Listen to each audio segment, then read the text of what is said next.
Islamic videos کے لیے ہند Islamic channel کو سبسکرائب کریں، بیل آئکن دبائیں۔ دین کسے کہتے ہیں، مذہب کسے کہتے ہیں، اسلام کا حسن کیا ہے، اسلام کی تعلیمات کیا ہے، ہماری قوم کو پتہ نہیں ہے۔ ان کو ایسا لگتا ہے جیسے مسلمان باپ کے گھر میں پیدا ہو کر ہم مسلمان ہیں، بس اسلام اسی کا نام ہے، یا زیادہ سے زیادہ اسلام کس چیز کا نام ہے؟ جمعہ کی 2 رکعت پڑھ لی جائے، اس کا نام اسلام ہے۔ گوشت انڈا مچھلی کھا لیا جائے، اسی کا نام اسلام ہے۔ کسی کا انتقال ہو جائے تو جنازے میں شرکت کر لی جائے، اسی کا نام اسلام ہے۔ اسلام کو سمجھتے کیا ہو؟ اللہ اکبر! اسلام وہ مقدس دین ہے کہ صرف اسلام ہی دین ہے۔ اللہ کے نزدیک مذہب صرف اور صرف اسلام ہے۔ ان الدین عند اللہ الاسلام، اللہ کے نزدیک اگر دین کوئی ہے تو وہ صرف اسلام ہے، مذہب اگر کوئی ہے تو وہ صرف اسلام ہے۔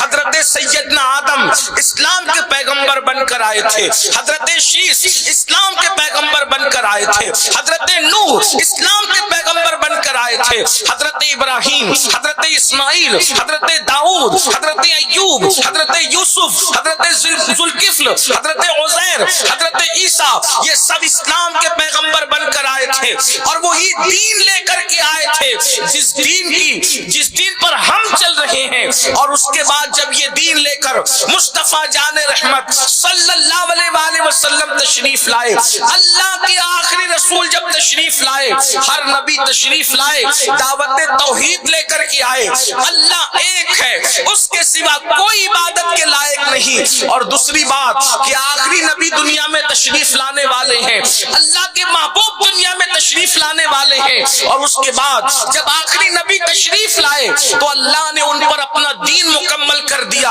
اور ارشاد فرمایا الیوم اکملت لکم دینکم واتممت علیکم نعمتی ورضیت لکم الاسلام دینا۔ آج ہم نے تمہارے لیے تمہارا دین مکمل کر دیا۔ اور پھر کیا فرمایا؟ اللہ اکبر!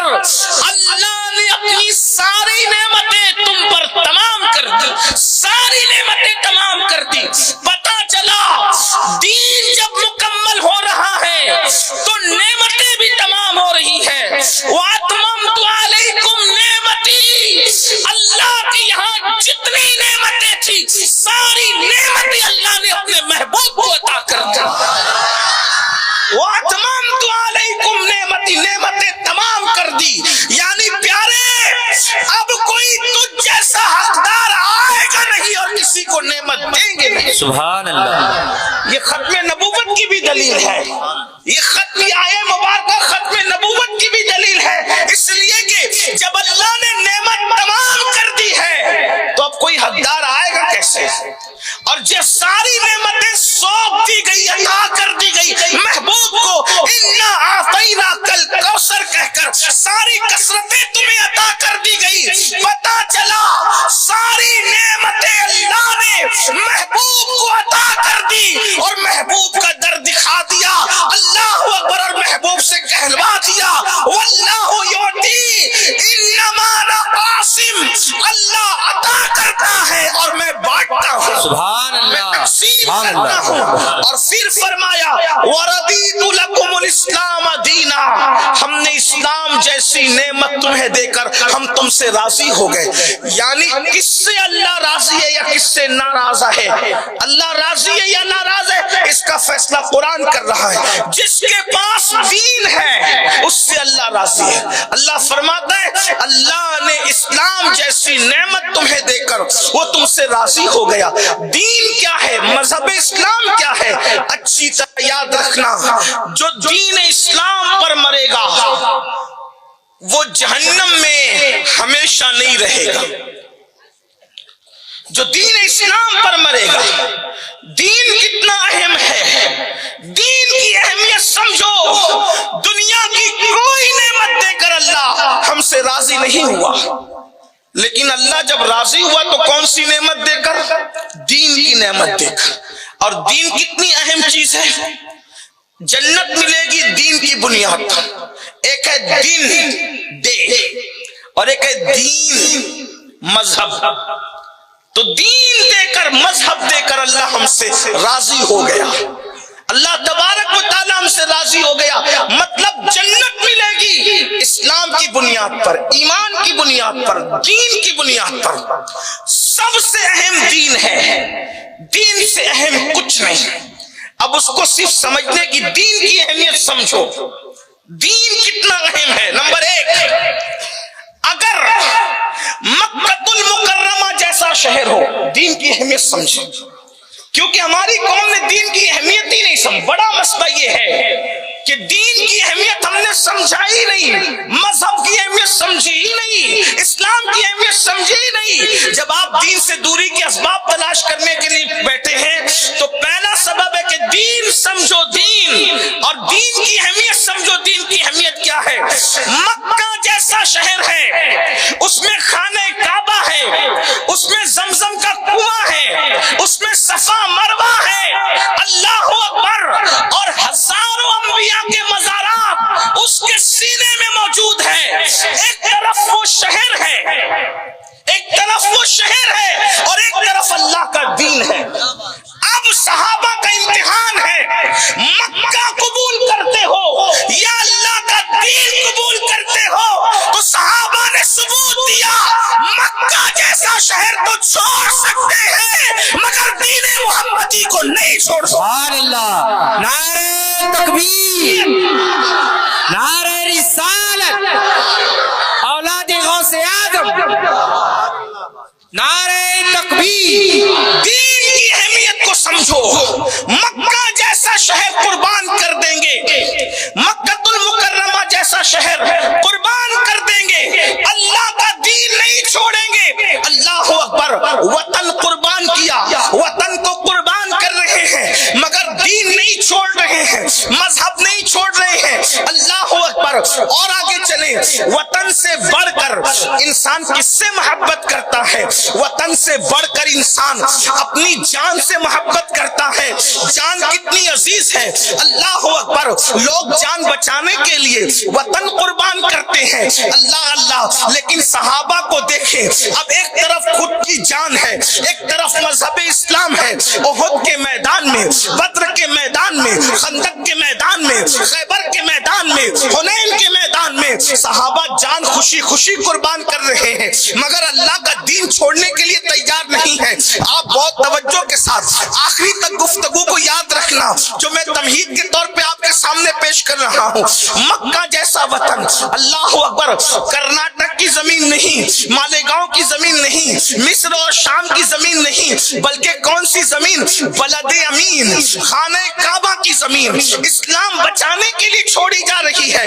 پوچھو تاریخ علماء سے، سادات علماء موجود ہے۔ اللہ اکبر، جب اللہ کے رسول نے فرمایا اپنا دین بچانے کے لیے ہجرت کرو تو پورا مکہ خالی ہو گیا اور لوگ وہاں پہنچے، نہ کعبہ جیسی کوئی عمارت تھی، وہاں کوئی مسجد بھی نہیں تھی، کوئی مدرسہ بھی نہیں تھا۔ صحابہ نے ثابت کر دیا مسجد مدرسہ نہیں دیکھتے، دین بچانے کے لیے سبحان اللہ، سبحان اللہ، دین کتنا اہم تھا، اللہ اکبر۔ اور پھر وہاں پہنچے جسے یثرب کہا جاتا، یثرب جسے کہا جاتا تھا، وہاں پہنچے اور اللہ اکبر، پھر اسی یثرب کو اہل دین کی برکت نے مدینہ بنا دیا اور کروڑوں دلوں کی دھڑکن بنا دیا، اور اس مدینے کو اتنا اہم بنا دیا جو بیماریوں کا گھر تھا اسے دارالشفا بنا دیا۔ سبحان اللہ، سبحان اللہ۔ اور جگہ لوگ جینے کی تمنا کرتے ہیں، مدینہ منورہ وہ ہے جہاں لوگ مرنے کی تمنا کرتے ہیں۔ اللہ اکبر، پتا چلا دین کتنا اہم ہے، جانیں قربان کی گئی۔ اس کے بعد ایک بات آپ سے اور عرض کرنا چاہتے ہیں، اللہ اکبر۔ اب دیکھیں، اولاد، کبھی کبھی انسان اپنی جان سے زیادہ اولاد کو اہمیت دیتا ہے، اس لیے کہ اولاد بڑھاپے کا سہارا ہوتی ہے، اولاد عصائے پیری ہوتی ہے، یعنی بڑھاپا، پیری کہتے ہیں بڑھاپے کو، اللہ اکبر۔ فارسی زبان میں پیر بوڑھے کو بھی کہتے ہیں، اللہ اللہ۔ اولاد بڑھاپے کا سہارا ہے، عصائے پیری ہے۔ آپ سے پوچھتا ہوں، آپ کا بیٹا، میرا بیٹا کیا صورت والا ہو سکتا ہے، کسی کا بیٹا باپ کے مشابہ، کسی کا بیٹا ماں کے مشابہ، کسی کا بیٹا دادا دادی کے مشابہ، کسی کا بیٹا نانا نانی کے مشابہ، مگر اللہ اکبر مظلوم کربلا، امام علی مقام، امام عرش مقام، امام حسین کے شہزادے شہزادہ علی اکبر، ہمارے مرشد، ہمارے بادشاہ، ہمارے آقا، ہمارے ماں باپ ملجا سیدنا امام علی اکبر، ہم شبیہ پیغمبر تھے، تصویر مصطفیٰ تھے۔ تاریخ میں آتا ہے کہ جب لوگ مدینہ منورہ آتے اللہ اکبر تو مزار مصطفیٰ پر سلام پیش کرنے کے بعد لوگ امام حسین کے شہزادے کو ڈھونڈتے تھے، شہزادہ علی اکبر کہاں ہے؟ اس لیے کہ علی اکبر کو دیکھ کر تصویر مصطفیٰ کی یاد تازہ کر لیں گے۔ مگر آپ دیکھیں ایک طرف ہم شبیہ پیغمبر، ہم شبیہ رسول شہزادہ علی اکبر ہے، اور دوسری طرف اللہ کا دین ہے۔ اندازہ فرمائے اتنا خوبصورت بیٹا، اتنا حسین و جمیل بیٹا، اور یاد رکھنا علی اکبر شہزادے کو جلسے کے ناظم نے ہم شبیہ پیغمبر نہیں کہا، خاندان رسول کا اتفاق ہے، خاندان رسول کا اتفاق ہے کہ اللہ اکبر سب سے زیادہ رسول اللہ کا اگر کوئی مشابہ تھا تو پہلے نمبر پر مشابہ سیدہ کائنات، مخدومہ کائنات، خاتون جنت، خاتون قیامت سیدہ فاطمہ الزہرا کی ذات تھی۔ اما جان سیدہ عائشہ صدیقہ فرماتی ہے صورت میں، سیرت میں، سخاوت میں، اٹھنے میں، بیٹھنے میں، چلنے میں، پھرنے میں اگر سب سے زیادہ نبی کا میں نے مشابہ دیکھا ہے تو اسے فاطمہ بنت محمد سبحان اللہ، سبحان اللہ، اسے فاطمہ بنت محمد سب سے پہلے مشابہ رسول اللہ کے سیدہ فاطمہ تھی۔ سیدہ فاطمہ کے بعد حضور کا کوئی مشابہ تھا تو وہ سیدنا امام حسن مجتبی تھے، اور امام حسن کے بعد اگر خاندان میں کوئی تصویر مصطفیٰ تھے وہ سیدنا علی اکبر تھے، سبحان اللہ، شہزادہ علی اکبر تھے۔ لیکن غور کرو ایک طرف تصویر مصطفیٰ ہے شہزادہ علی، دوسری طرف اللہ کا دین ہے۔ امام حسین کا امتحان ہے کربلا میں، دین بچاؤ گے علی اکبر بچاؤ۔ توجہ فرمائیں، آپ غور کریں شہنور کی سرزمین پر اس پر نور محفل میں بیٹھنے والوں اور ساتھ ہی ساتھ موئے مبارک شریف کے پڑوس میں بیٹھنے والوں، ہم لوگوں کی تو ہمت نہیں ہوتی۔ ساتھیوں نے کرسی رکھی، میں نے کہا جہاں حضور موجود ہو وہاں میں پیر لٹکا کے کس منہ سے بیٹھا ہوں؟ ہمارا مسلک نہیں، ہمارا پورا دین ادب ہے ہمارا، اور آپ سے آپ کو بھی نصیحت کرتا ہوں موئے مبارک شریف کا مطلب کیا ہے؟ حضور کے دنیا میں جتنے بھی تبرکات ہیں سب سے افضل ترین تبرک موئے مبارک شریف، جبے سے بھی بڑا، امامے سے بھی بڑا، ٹوپی سے بھی بڑا، نالین سے بھی بڑا۔ کیوں؟ یہ سب حضور کے ملبوسات ہے، لباس ہے، حضور کے جسم کا غیر ہے، لیکن موئے مبارک شریف حضور کے جسم کا حصہ ہے۔ اور علماء یہ مسئلے سے واقف ہے کہ کل کا جو حکم ہے، کل کا جو حکم ہے جز کا وہی حکم ہے۔ کل مطلب پورا جسم اور جز مطلب کوئی ایک حصہ، تو مطلب یہ ہے کہ جہاں موئے مبارک شریف موجود ہے جزو رسول حضور علیہ السلام کی جلوہ گری ہے۔ اللہ اکبر، تو بہت ادب کا مقام ہے، بہت ادب کا مقام ہے۔ لیکن آج اس موئے مبارک شریف کے پڑوس سے آپ گرد قرب و جوار سے آنے والوں سے پوچھتا ہوں، امام حسین کا امتحان، ہم شبیہ پیغمبر بچاؤ گے، تصویر مصطفیٰ بچاؤ گے، یا اللہ کا دین بچاؤ گے؟ نبی کے پروردہ، نبی کے شہزادے، نبی کے دوش پر سوار ہونے والی ہستی جس کے لیے حضور سجدے طویل کر دیتے تھے، اس حسین پاک نے کہا ایک علی اکبر کیا اگر ہزاروں بھی ہوتے تو سب کو قربان کر کے اللہ کا دین بچایا جانا۔